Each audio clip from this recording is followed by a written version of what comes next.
The Tom Woods Show, episode 713. Prepare to set fire to the index card of allowable opinion. Your daily dose of liberty education starts here. The Tom Woods Show. Hi everybody, Tom Woods here. I am reading, or I just finished reading, a little book, a monograph, I guess, an essay by Murray Rothbard called Science, Technology, and Government. And I thought to myself, if I'm reading this and getting something out of it, why don't I share it with the audience? So that's what I'm going to do with you today. It's an interesting piece because it was written in 1959. It was written on commission, but we don't know, other than that, what the exact circumstances of its writing were, and it was never published.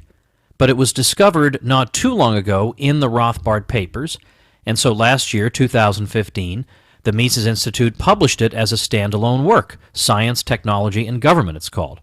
So, of course, I will link to it at tomwoods.com/713. And I thought I would just go through some of the main points that I gleaned from it that I thought were especially interesting.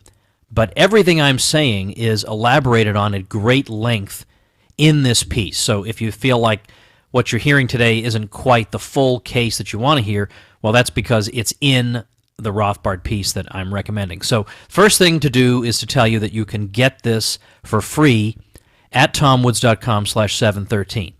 The second thing to mention is that I would say, and if you listen to me an awful lot and you have an incredibly good memory, you'll know where I'm going here, that the best thing written on this subject of government, science, and the free market is a book by a guy named Terence Kealey. That's Kealey, and it's called The Economic Laws of Scientific Research. That book just blows your mind. It's a fresh insight on every page. It's a historical insight, an analytical insight, whatever, intellectual. It's an astonishing book. It's just a thrilling read. And incidentally, I've tried to get Terence Kealey on the show. He'll be the first to admit it. He's notorious for being hard to track down. Well, I tracked him down. I even got him to respond and say, oh, it'd be great to be on the show, and then that's as far as it went. I couldn't get him to respond after that. Okay, how about such and such day? So that's that. Now, unfortunately, that book's out of print, but thanks to the internet, you can find used copies here and there. So I will link to the Amazon page for the used copies of The Economic Laws of Scientific Research at tomwoods.com/713. You're going to be very glad you read that book if you have any interest in science, or if you ever get stumped, or if you stumble on this question. Could the free market deal with science and provide us with the research and the basic science that the whole scientific enterprise needs? This book answers it amazingly well, and I relied on it quite a bit for my own 2011 book, Rollback, so if I have a good enough memory, I will link you to my book, Rollback, which basically, I wanted to call that book Everything Should Be Abolished, and they didn't go for that. It's a much better title, Everything Should Be Abolished. Any argument you've had to deal with is probably in Rollback, so that'll also be linked. You can get the audiobook version of that book for free over at tomwoodsaudio.com through the Audible offer at tomwoodsaudio.com. All right, look at 1959. What's significant about that? Late 1950s, there is a big concern in the U.S. that not enough resources are being devoted to scientific education. And the evidence for this is Sputnik, is the launching of, well, it turns out to be numerous Soviet satellites into orbit, and this goes to show that the United States is lagging behind. So Rothbard apparently took that opportunity to talk about what the free market can accomplish even when it comes to something like scientific research. And he begins with, of course, the classic Austrian point that resources that you might put towards scientific research are resources that could be used in other areas, whether it's manpower or physical resources. These resources compete with all the other goals and needs that these resources might otherwise satisfy. So we have to bear in mind that simply saying we want more science might sound fine, but on the other hand, at the expense of what? Think of it this way. Obviously, devoting all society's resources to scientific research and nothing else, so no growing food, no providing clothing for anybody. This would obviously be too many resources devoted to science. Not doing anything at all would be too few. How do we know how to strike the right balance? And there's really no non-arbitrary way to do that other than the voluntary interactions of people on the free market. And Rothbard says that if we're going to be involved in this, we're in this competition with the Soviets, and it's an implicit test before the world of two possible world systems.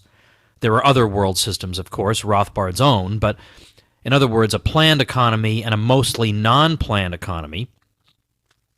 Then wouldn't it be better if our scientific research were done on a free basis as opposed to on a coercive basis, funded coercively and planned out by the authorities? He says, isn't freedom rather than coercion not only the best way to spur efficiency and scientific advance, but also the way to show the peoples of the world, including the peoples of the Soviet bloc, that the American way of freedom can beat the Soviet way of coercion at any time and on any ground? If, on the contrary, we try to race with the Soviets by employing essentially Soviet methods, which ideology will come to look better to the peoples of the world? The more we stress free and voluntary methods in our competition with the Soviets, the more do we show that we believe our own speeches on the merits and glories of freedom. The more we rely on coercive or statist methods, the more do we undercut our own ideology, appear as hypocrites to the nations of the world, and thus contribute to the ultimate victory of the Soviet ideology. Now, of course, after Sputnik, everybody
amount to anything. But to the contrary, that is not at all unusual. And Rothbard cites as evidence of this inventions like air conditioning, automatic transmission, the ballpoint pen, the electron microscope, the helicopter, insulin, the jet engine, the Polaroid camera, radio, titanium, the zipper, and many more examples. And then Rothbard says that of the inventions studied that were achieved in industrial research laboratories, some arose in small firms, and others were more or less accidental byproducts of other work rather than pre-planned and pre-directed, and he gives many examples of that. And then in still other cases, inventions in the research labs of large companies were made by small research teams that were often centered around one man, and he gives the example of nylon at the DuPont laboratories. Now, why has the independent inventor been so successful? Here's Rothbard's speculation. He says that it stems from the very nature of invention. The essential feature of innovation is that the path to it is not known beforehand.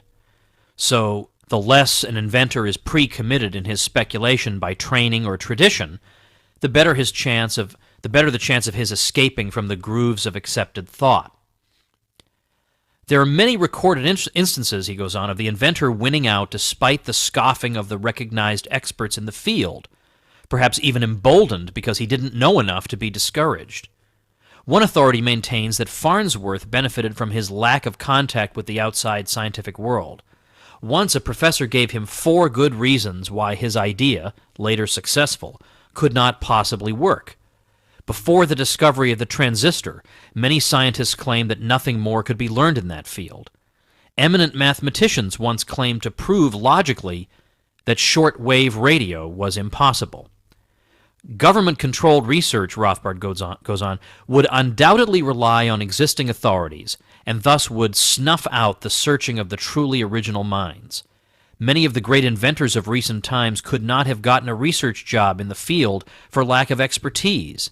The inventors of Kodachrome were musicians.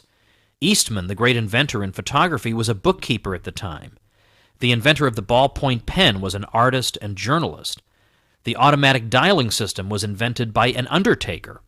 A veterinarian invented the pneumatic tire. Moreover, there are many inventors who are part-time or one-shot inventors who are clearly more useful on their own than as part of a research team. And then Rothbard goes on to talk about the problems with directing research from above, and that this doesn't always yield such good results. And he quotes O.E. Buckley, who at the time was president of who when he was president of Bell Telephone Laboratories, said this: "One sure way to defeat the scientific spirit is to attempt to direct inquiry from above. All successful industrial research directors know this and have learned by experience that one thing a director of research must never do is to direct research." Rothbard cites Sir Alexander Fleming, discoverer of penicillin, who said, "Certain industrial places put up a certain amount of money for research and hire a team. They then direct them on the particular problems they are going to work out. This is a very good way of employing a certain number of people, paying salaries, and not getting very much in return." Well, what about the claim that government monopoly direction of research will eliminate wasteful overlapping of effort? Can't have several different scientists doing the same thing at the same time. We shouldn't have that wasteful overlapping. We'll just have the government run the science. But then Rothbard points out the importance for scientists in having 2 or more mutually independent scientists or laboratories confirming each other's conclusions, because that's how you provisionally confirm a scientific experiment. Now, Rothbard also spends a lot of time, not surprisingly, on the problems with Soviet science. I think there's less need to review that today. I think everybody would acknowledge the problems with the whole Soviet system. But at that time, that was the real propaganda force pushing forward more government involvement in and subsidy to science. So I will allow you to read that on your own. But I will point out one thing, the whole Sputnik thing about the Soviets putting satellites into orbit. And Rothbard says this: "In the first place, if one starts with a given end, and the knowledge of how to get there has already been attained, one can arrive at the end in proportion to the resources one is willing to throw into the undertaking. All this then becomes a purely engineering and economic problem, rather than a scientific research problem, where ends or means are not yet known. If for some military or propagandist purpose it was desirable to make a very deep hole toward the center of the earth, the deepest holes would probably be made by whichever nation decided to devote the largest amount of money to the project. The same principle applies to the Sputniks. So it's not really a scientific problem. It's a matter of who can commandeer more of society's resources into a particular project. Well, that's not the hard part, obviously. Commandeering resources can be done by any coercive structure, so shouldn't really surprise us that much. But moreover, the American satellites had far superior instrumentation, and therefore were much more important scientifically. Rothbard spends some time also talking about why military research should be done in private rather than government labs. And of course, Rothbard is much more radical than that proposition makes it sound, but his point is if we're going on the government's own grounds and they want to get the best results they can, then they should use the private, which indeed increasingly they did. And Rothbard also has a lot of discussion of atomic energy, and I'll also leave that to your reading if you're interested in that subject. But again, I'll give you just a taste of one of the points he makes. He says that in the nuclear age, of course, atomic energy has been held up as the chief model, right, the chief argument of people who say that government control and government direction of science is necessary under modern conditions. They say, look, at the very least in the atomic field, we need that, and look at the success we've had with government. Because they, of course, they look at the great team that was put together to get the atomic bomb, to make that into a reality. But it turns out that the fundamental atomic discoveries had been made by academic scientists working with simple equipment. And in fact, one of those scientists put it this way: we couldn't afford elaborate equipment, so we had to think. And then we have the fact that up to the end of 1940, virtually all the early work on atomic energy was financed by private foundations and universities. And as Rothbard puts it, the development of the bomb was, for peacetime purposes, an extremely wasteful process. The friction on the project between scientists and administrators, the great difficulties of administration, has been pointed out often.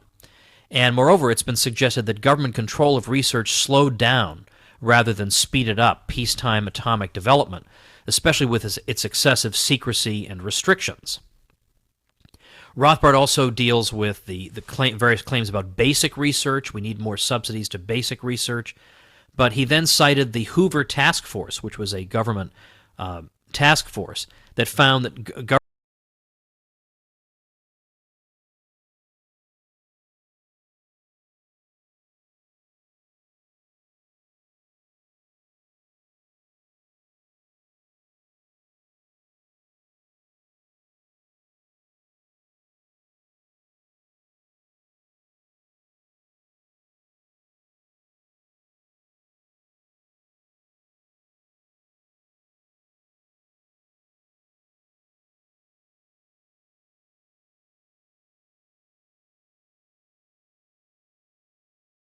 into how the free market can deal with the sciences. And what Keeley found is, first of all, that even when it comes to basic science, this is, in other words, scientists just without a dictated research agenda, but who are, in other words, they're not trying to develop some particular product, let's say, something very specific. They're doing research that's on a more basic and fundamental and foundational level. The free market has been better on that, has done more basic research than government has funded. And Keeley showed that as a percentage of GDP, when science was more in the province of the private sector, more was spent on science. Surprising result. And this result comes up over and over and over again. That, in fact, there's plenty, in Japan, for example, research and development is almost entirely private.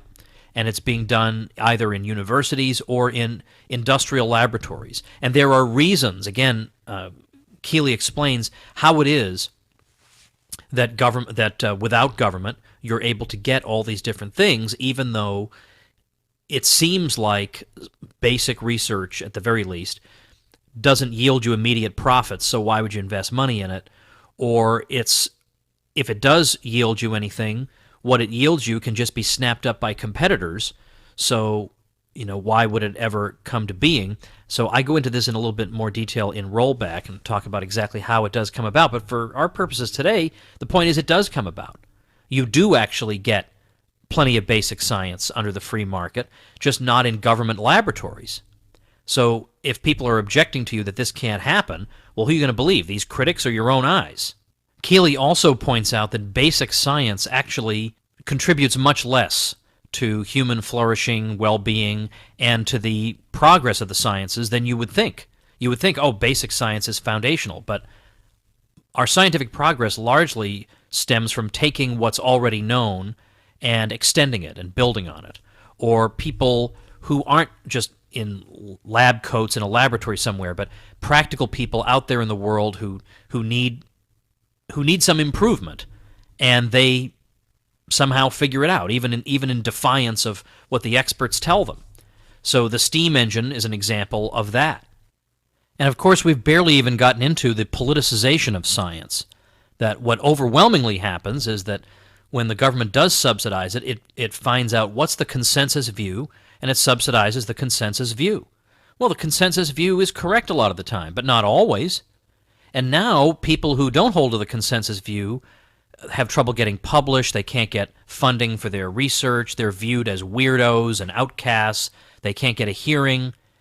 And so it pushes science into particular politically popular directions and thwarts the normal discovery process that we want to see in science. Well, there's a lot more that can be said about this, but again, I want to refer you to the Rothbard work and to that tremendous Keeley book, both linked at tomwoods.com/713. I owe several of you who have new websites a show mention, and I will be getting to those over the next few episodes, so thanks for continuing to do that. Let's see, I am hoping to have, if I can make the scheduling work, a nice roundtable discussion for you with some super fun and interesting people tomorrow on a fantastic topic. I'm being deliberately vague because if I can't come through with it, you're going to be crushed and devastated to have to wait till Monday for that. So let's just say you're going to like my roundtable discussion tomorrow. I'm just going to leave it at that, and thank you very much, as always, for listening. Become a smarter libertarian in just 30 minutes a day. Visit TomWoods.com to subscribe to the show for free, and we'll see you next time.